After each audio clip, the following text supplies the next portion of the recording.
Hello, Heather Hoffman here, and today I have a fun, kind of a unique Christmas card to share with you using Tall Triangle's Confetti Cuts from Reverse Confetti. It was kind of on a whim. I actually was getting ready to make something else for a video, and as I flipped through, I came across the Tall Triangle's Confetti Cuts, and all of a sudden I saw a Christmas tree. I think Christmas must be on my mind a little bit right now. So I die cut it once from lime green cardstock and once from avocado and separated all the pieces. And I have a panel of Premier Polar White cardstock that I die cut with the stitched raised cover panel. It just kind of adds a fun background effect.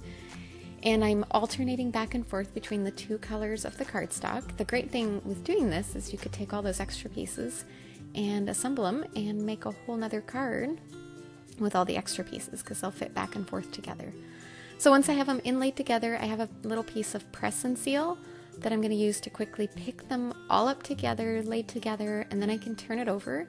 And I'm just using some basic Scotch tape just to adhere it from the back side all together, so all my pieces will kind of stay where I have them, and I can get everything all laid out and get it adhered without trying to hold a bunch of loose little die cut pieces together. And see how that press and seal just peels right off. That's a trick I remember learning from Jennifer McGuire back some time ago.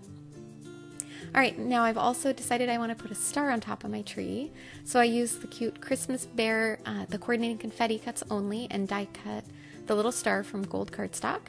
And then I have some thinned down white acrylic paint. It's about 1 part paint to 1 to 2 parts water, and a box that I use to add the little flicks of white over the top, just kind of for a fun festive effect.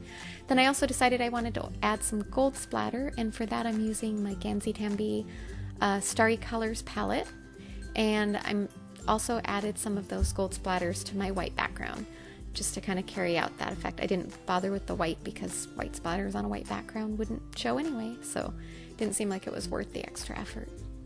All right, now I'm going to let that dry a little bit, and while it dries, I grabbed a sentiment using the Triangle Trees stamp set. It's a fairly recent release, and I'm going to heat emboss it with white on a strip of midnight cardstock.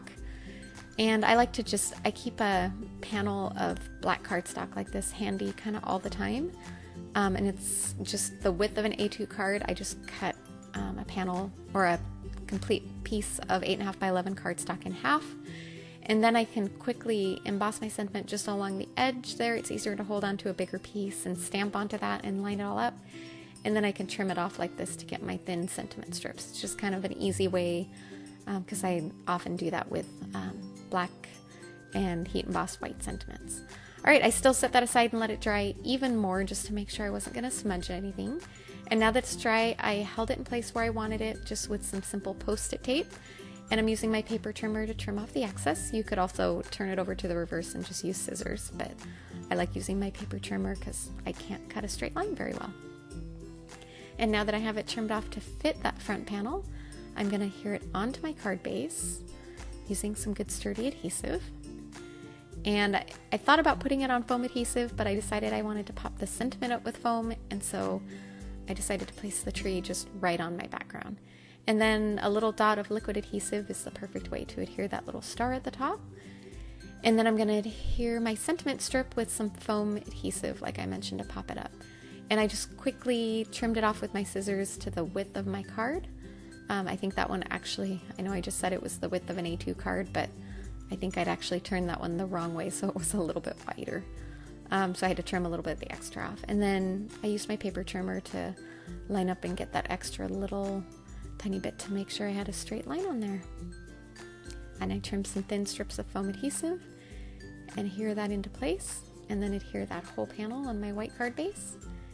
And you have a simple, flat, nice, easy to mail card. Hope you enjoyed. Thanks so much for coming by. Have a wonderful day.